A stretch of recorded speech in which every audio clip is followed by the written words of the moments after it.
Hello दोस्तों, बहुत सारे लोगों का डाउट है सीट लिविंग बॉन्ड क्या होता है। अगर एमपीआईएस के थ्रू अपन एडमिशन ले लेते हैं बीएमएस बीएचएमएस किसी भी कॉलेज में, तो अपन को सीट लिविंग बॉन्ड से कैसे बचा जा सकता है या फिर हमें किस तरह से पे करके उस चीज़ से हटा जा सकता है।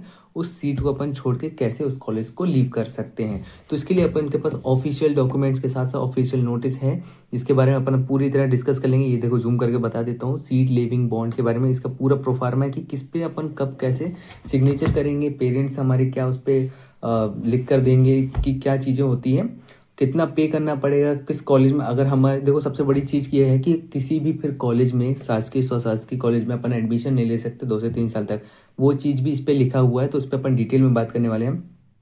तो वीडियो को बकवास ना करते हुए तो पहले तो मैं अपना इन्फॉर्मेशन दे दूं कि मेरा नाम है नवीन कुमार मौर्य और बिकम अ डॉक्टर के इस यूट्यूब चैनल में आपका बहुत बहुत स्वागत है। तो चलो चलते हैं मुद्दे पे।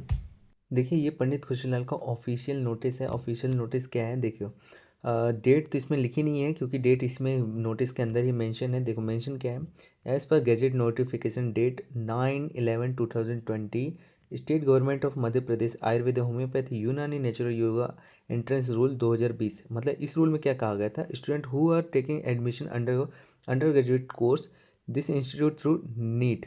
नीट का क्या, national eligibility cum entrance test, national eligibility cum entrance test 2020 must execute the seat leaving bond. यानी सीट लिविंग बॉन्ड आपको जरूर से भरना पड़ेगा, वो भी एडमिशन के टाइम पे, time of admission. The bond be duly sign by student and parents, यानी पेरेंट्स एंड स्टूडेंट दोनों को ही अपन को साइन करना पड़ेगा। और इसके रेफरेंस अगर आपको चाहिए तो ये जाके एमपी आयुष की गवर्नमेंट वेबसाइट पे आप देख सकते हैं। लेकिन इसी के साथ साथ इन्होंने एक फॉर्मेट भी दिया हुआ है। अब फॉर्मेट की बात करें तो ये 9 नवंबर 2022 की बात करें, इस दिन को अपन को ये चीज़ दी गई थी। अब इसमें क्या बताया गया कि 250 के जो नॉन जुडिशियल स्टैम्प पेपर होता है, यानी कि बहुत सारे लोग जानते होंगे गैप सर्टिफिकेट वगैरह लोगों ने बनवा रखे होंगे।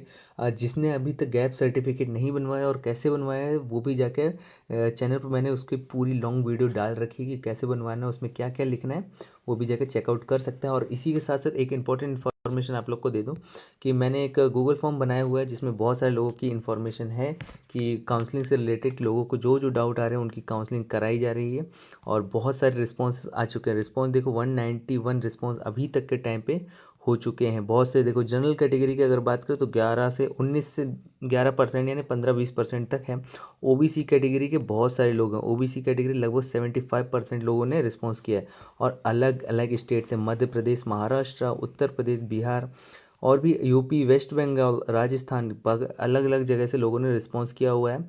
और लोगों के मध्य प्रदेश में एडमिशन चाहिए या उत्तर प्रदेश में, एडमिशन की चॉइस में भी एमबीबीएस, बीएमएस, बीएचएमएस सभी लोग हैं। तो जिन लोगों के नंबर कम हैं या फिर एडमिशन लेने में कोई प्रॉब्लम जा रही है या फिर बहुत ज़्यादा कन्फ्यूज़ है कि काउंसलिंग किस टाइप से करनी, तो उस फॉर्म को फिल कर सकता है। इसी के साथ साथ अगर अपन बात करें कि सीट लिविंग बॉन्ड क्या है, जो कि अपन के लिए मेन टॉपिक है इस वीडियो के लिए, तो यहाँ पे फ़ोटो चिपकानी पड़ेगी क्योंकि यही अपन सीट लिविंग बॉन्ड पर ये जाके नॉन जुडिशियल जो भी स्टैम्प पेपर होगा अपन जाके एडवोकेट के पास जाएंगे और उसको बोलेंगे कि हमारी ये समस्या है, हमको इस टाइप का सीट लिविंग बॉन्ड हमको बनवाना है इस फॉर्मेट में। तो इस फॉर्मेट के बेसिस पे फ़ोटो यहाँ पे चिपकानी होगी। इसी के साथ देखो क्या लिखा है, मध्य प्रदेश शासकीय स्वशासकीय आयुर्वेदिक होम्योपैथी यूनानी महाविद्यालय में स्नातक पाठ्यक्रम में मतलब प्रवेशित विद्यार्थियों द्वारा निष्पादित किए जाने वाले सीट लिविंग बॉन्ड। अब इसका प्रारूप क्या है, यहाँ देखो अगर मैं अपने नाम का यूज़ करूँ, जैसे मेरा नाम है नवीन मौर्य, तो यहाँ पे लिखना है मैं नवीन मौर्य पुत्र या फिर पत्नी। पुत्र हैं अपन तो किसके पुत्र हैं, अपने पिताजी का नाम लिखना पड़ेगा। और निवासी कहाँ का है, तो निवासी उस एरिया का एड्रेस का नाम आपको निवासी बताना होगा। और कहाँ से विद्यालय में अपन एडमिशन लेने वाले हैं, ठीक है। अब जो भोपाल का पंडित खुशीलाल है तो उसको खुशीलाल लिखना पड़ेगा, रीवा, बुरहानपुर, इधर उधर। ये only for government medical college के लिए है ये सीट लिविंग बॉन्ड। प्राइवेट का क्या है, वो प्राइवेट का भी मैं अभी आपको बता दूंगा प्राइवेट का क्या सिस्टम होता है, तो वो भी मैं आपको पूरी तरह समझा दूंगा। तो यहाँ पे क्या लिखना होगा कि पाठ्यक्रम में प्रवेश हेतु अभ्यर्थियों, यानी उस पाठ्यक्रम में सेकंड पॉइंट में क्या लिखा है, सेकंड पॉइंट में लिखा है मैंने मध्य प्रदेश शासन आयुष विभाग के स्वशासकीय आयुर्वेदिक हो सकता है, होम्योपैथी हो सकता है, यूनानी हो सकता है, महाविद्यालय में स्नातक पाठ्यक्रम में प्रवेश नियम 2020 को भली भांति पढ़ लिया है। यानी कि जो चीज़ मैंने आपको पढ़वाया है पिछले वीडियो में, मैंने पूरी डिटेल्स दी है, उसके बारे में आप अच्छी खासी तरीके से जानते हैं।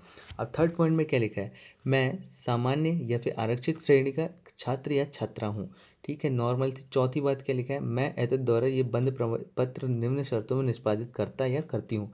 अब ये चीज़ क्यों होती है, क्योंकि कई बार ऐसा होता है कि सीट अपन मज़े मज़े के लिए ले लेते हैं, अपन नहीं, बहुत सारे लोग, और वो फिर जिनको ज़रूरत पड़ती है उन लोग को वो सीट नहीं मिल पाती है। इस वजह से ये सीट लिविंग बॉन्ड रखा जाता है ताकि कोई बेवजह इस सीट को ख़राब ना करे। इस चीज़ से जो एग्री करता है भाई, उस वो लाइक ज़रूर कर देना कि हाँ, इस बात से मैं गवर्नमेंट के इस पक्ष से एग्री करता हूँ। लेकिन बहुत सारी चीज़ें ऐसे होती हैं जिनको प्रॉब्लम हो जाती है कि सीट लेके अगर पार्शियल ड्रॉप लेना चाह रहे होते हैं तो उनके लिए ये चीज़ें प्रॉब्लम क्रिएट करती है। तो देखो सेकंड 4 पॉइंट का 1 पॉइंट में क्या लिखा है, मैं मध्य प्रदेश शासन द्वारा समय समय पर दिए जाने वाले निर्देशों अनुदेशों को पालन करने हेतु वचनबद्ध रहूँगा या रहूँगी।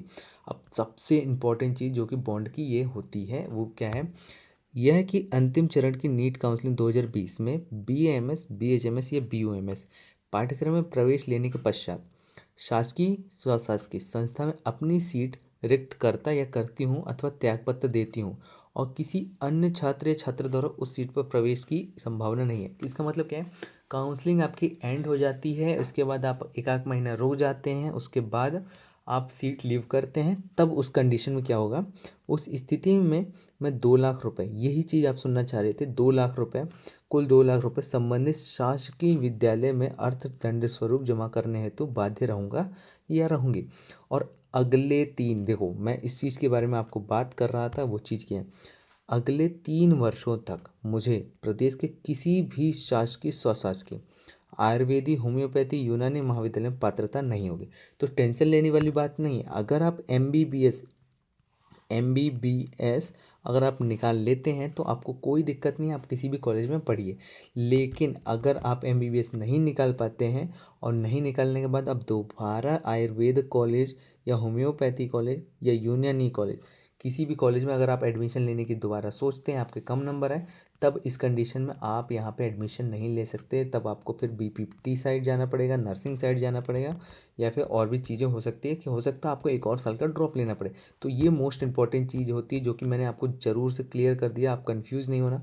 हाँ, वीडियो अगर आपको पसंद आ रही है तो लाइक करें, सब्सक्राइब करना नहीं भूलना, क्योंकि अभी तक जितने लोगों ने सब्सक्राइब नहीं किए उनके लिए ऐसी यूज़फुल और हेल्पफुल वीडियो मैं बनाते रहूँगा।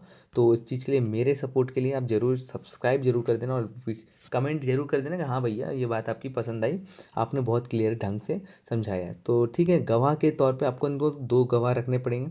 एक गवाह जो नॉर्मली अपने साथ कोई ना कोई पेरेंट्स का फ्रेंड होता है या फिर और भी कुछ होता है। हस्ताक्षर आवेदक, यहाँ पे अपने स्टूडेंट के हस्ताक्षर होंगे, जो कि स्टूडेंट रहेगा, क्योंकि अपन यहाँ नाम में किसका भर रहे हैं, नाम यहाँ पे अपन खुद का नाम भर रहे हैं, मैं।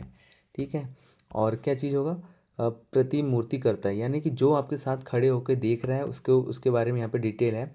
अब मान लो पिताजी हैं आपके, ठीक है, मैं आपके पिताजी का नाम पुत्र इतना इतना यहाँ पे निवासी के हिसाब से उपरोक्त बंद प्रति में उल्लेखित राशि की वसूली मेरी चल या अचल, चल में क्या आती है, आपकी गाड़ी हो गई, बाइक हो गई, कुछ भी एरोप्लेन आपके पास हो, हेलीकॉप्टर हो, तो वो आपकी चल संपत्ति होती है। और अचल संपत्ति ये होगी आपकी ज़मीन जायदाद, घर बार, खेती, ये सारी चीज़ अचल संपत्ति होती है। तो इन सब चीज़ों से आपकी वसूली की जा सकती है। और गवाह में भी 2 गवाह लिखेंगे और यहाँ पर हस्ताक्षर अभिभावक का कर देंगे। वीडियो यहीं तक है, क्योंकि ये गवर्नमेंट कॉलेज की, प्राइवेट कॉलेज की जिसको जिसको जानना है कि प्राइवेट कॉलेज में क्या होता है, वो सब्सक्राइब करके कमेंट जरूर कर देना। मैं आपको पर्टिकुलरली प्राइवेट कॉलेज का बॉन्ड सिस्टम आपको समझा दूंगा कि क्या होता है। तब तक के लिए take care and bye bye.